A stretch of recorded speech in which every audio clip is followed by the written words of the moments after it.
ব্রাহ্মণবাড়িয়ার বড় হুজুরের রক্ত যেই জমিনে, ইমানদার ওলামাদের জমিনে, অতএব আজকে ব্রাহ্মণবাড়িয়ার জমিন থেকে কিশোরগঞ্জের ওই চূড়ান্ত বেয়াদব ফজলুর রহমানকে স্পষ্ট করে বললাম, তোর মতো বেয়াদব গত 100 বছরে বাংলাদেশে জন্মায় নাই। তুই স্বাধীনতার পক্ষের না, তুই স্বাধীনতার শত্রু, তুই এদেশের শত্রু বেটা।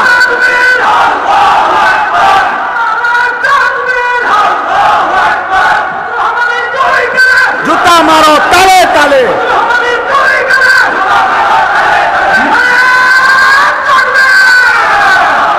কিশোরগঞ্জের ওই বেয়াদব